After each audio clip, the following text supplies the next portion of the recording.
तो दोस्तों, क्योंकि रिश्तों के भी रूप बदलते हैं कि आज के एपिसोड की शुरुआत एक बेहद भावुक क्षण से होती है।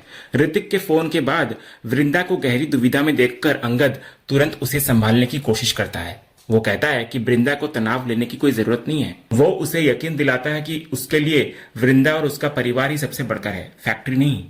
इसके बाद अंगद सब कुछ छोड़कर वापस चलने का प्रस्ताव रखता है। वो कहता है कि वो पापा से माफी मांग लेगा कि वो कुछ नहीं कर पाया। वो यहां तक कहता है कि अगर वापस जाकर उन्हें चौल में भी रहना पड़े तो वो खुशी खुशी रह लेगा, लेकिन वो वृंदा को तनाव में नहीं देख सकता। वो कहता है कि जब वृंदा तनाव में होती है तो उसकी अपनी हिम्मत और आत्मविश्वास भी डगमगा जाता है। तभी इस गंभीर और भावुक माहौल के बीच मालती अपने चिर परिचित अंदाज में दखल देती है। वो अंगद को डांटते हुए कहती है कि वो क्या बकवास कर रहा है। वो बड़ी ही व्यवहारिकता से कहती है कि अभी शादी सिर्फ पेड़ से हो रही है, भारती से नहीं, तो इतनी चिंता करने की जरूरत क्या है। फिर वो शिकायत करती है कि इतने लंबे सफर से आने के बाद किसी ने उससे आराम करने के लिए भी नहीं पूछा। इतना बोलकर वो सोने के लिए चली जाती है। इधर मालती के जाने के बाद अंगद वृंदा को फिर से यकीन दिलाने की कोशिश करता है। वो कहता है कि उन्हें भागना नहीं चाहिए क्योंकि वे फैक्ट्री के असली गुनहगार को पकड़ने के बहुत करीब है। अगर उन्होंने अभी एक भी कदम पीछे लिया तो उनकी महीनों की मेहनत बर्बाद हो जाएगी। वो वृंदा से कुछ और दिन रुकने और उस पर भरोसा करने की विनती करता है। तो वृंदा इधर अपनी पीड़ा व्यक्त करती है कि उसके लिए यहाँ एक एक पल गुजारना कितना मुश्किल हो रहा है। तो अंगद उसकी बात को समझता है और कहता है कि ये उसके लिए भी आसान नहीं है, लेकिन अगर वे दोनों साथ हैं तो सब कुछ मैनेज कर लेंगे। ये सुनकर वृंदा को भी हिम्मत मिलती है और वो अंगद के गले लग जाती है। तभी ठीक उसी समय वृंदा को उसके ऑफिस से रमेश का फोन आता है।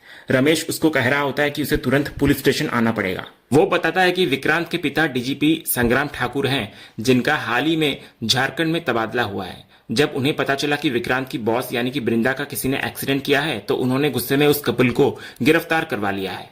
तो वृंदा ये सुनकर चौंक जाती है और कहती है कि ऐसा क्यों किया। तो रमेश कहता है कि आपको टक्कर मारने वालों को ऐसे नहीं छोड़ा जा सकता। वो ये भी कहता है कि अगर वृंदा व्यस्त है तो वो उन लोगों को रात भर के लिए जेल में डलवा सकता है, लेकिन वृंदा तुरंत पुलिस स्टेशन आने के लिए तैयार हो जाती है। इसके बाद अंगद उसके साथ चलने की पेशकश करता है, लेकिन वृंदा ये कहकर मना कर देती है कि अगर किसी ने उन्हें एक साथ देख लिया तो और बड़ी समस्या हो जाएगी। वो कहती है कि वो अकेले मैनेज कर लेगी। इतना बोलकर वो वहां से निकल जाती है।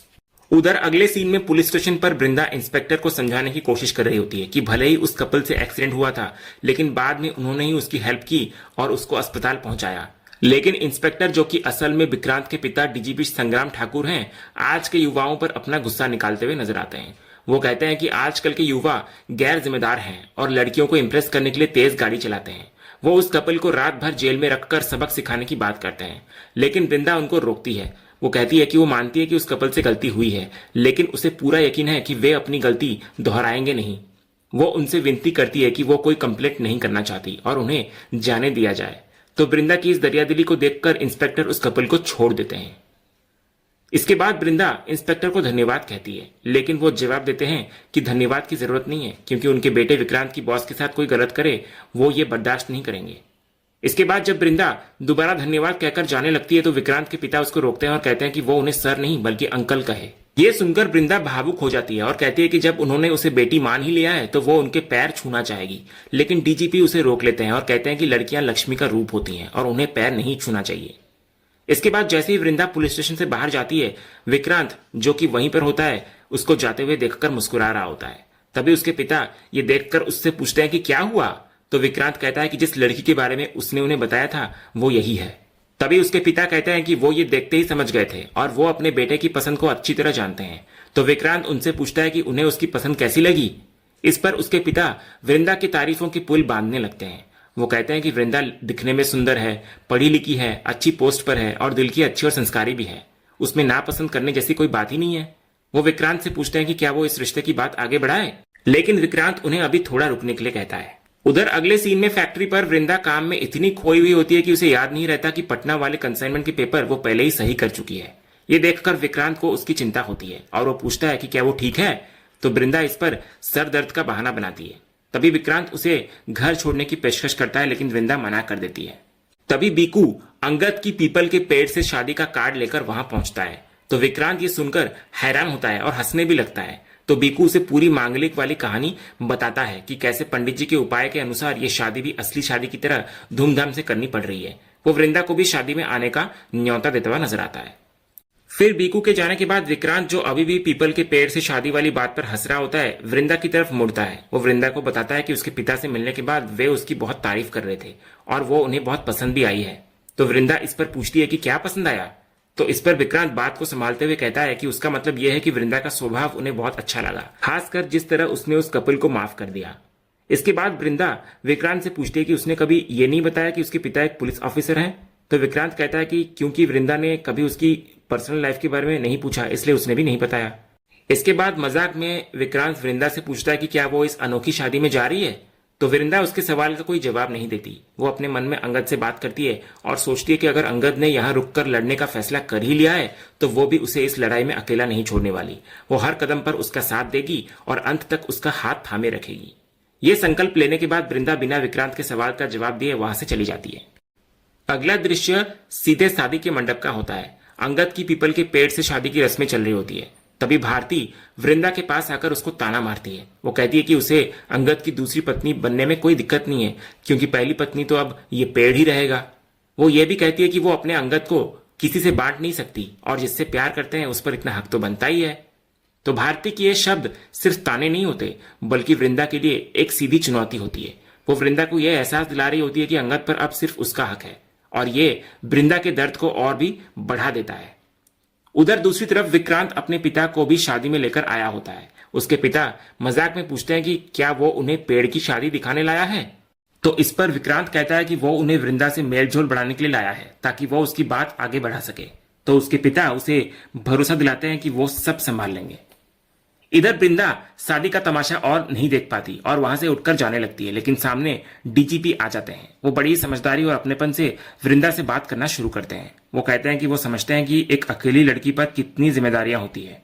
वो उसके परिवार के बारे में पूछते हैं और बातों ही बातों में ये जानने की कोशिश भी करते हैं कि क्या उसकी शादी हुई है। लेकिन जैसे ही वो ये सवाल पूछने वाले होते हैं, पंडित जी घोषणा इधर करते हैं कि इसी के साथ विवाह संपन्न हुआ। तो ये सुनकर भारती खुशी के मारे अपने पिता के गले लग जाती है, लेकिन वृंदा के लिए यह सुनना बर्दाश्त से बाहर होता है। इसके बाद जैसे ही पंडित जी विवाह संपन्न होने की घोषणा करते हैं, वृंदा का दिल टूट जाता है। वो अपना चेहरा दूसरी तरफ घुमा लेती है और उसकी आंखों में आंसू बहने लगते हैं। उसे अंगद के साथ बिताए हुए खूबसूरत पल याद आने लगते हैं, जो उसके दर्द को और भी गहरा कर देते हैं। दूसरी तरफ मंडप में बैठा अंगद भी लगातार वृंदा की तरफ ही देख रहा होता है। वो उसकी पीड़ा और उसके आंसुओं को महसूस कर सकता है, लेकिन वो कुछ करने में असमर्थ होता है। फिर अंत में वृंदा भारी मन के साथ वहां से चली जाती है। ये एक बहुत ही मार्मिक दृश्य होता है। वृंदा का रोना और अंगद का उसको बेबसी से देखना उनके प्यार और उनकी लाचारी को एक साथ दिखाता है। दोनों शारीरिक रूप से अलग होते हुए भी भावनात्मक रूप से एक दूसरे के दर्द को महसूस कर रहे होते हैं। वृंदा का वहां से चले जाना ये दर्शाता है कि अब वो ये तमाशा और बर्दाश्त नहीं कर सकती।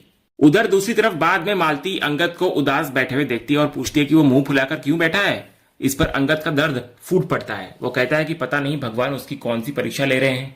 उसे इस बात का गहरा अफसोस होता है कि उसकी वजह से वृंदा को कितनी तकलीफ हो रही है। वो कहता है कि वो शायद वृंदा की पीड़ा को पूरी तरह समझ भी नहीं पा रहा है। वो खुद को फर्ज और प्यार के बीच फंसा हुआ महसूस करता है। तभी मालती उसे दिलासा देती है और कहती है कि वो जानती है कि अंगद वृंदा से बहुत प्यार करता है और उसके साथ कभी कुछ गलत नहीं करेगा। वो उसको हिम्मत देते हुए कहती है कि अगर भगवान एक दरवाजा बंद करता है तो दूसरा जरूर खोलता है। तो इस पर अंगद निराशा में कहता है कि वो जितने भी दरवाजे खोल रहा है, हर दरवाजे के पीछे उसको भारती ही शादी के जोड़े में नजर आ रही है। वो समझ नहीं पा रहा कि भारती को उससे प्यार कैसे हो गया।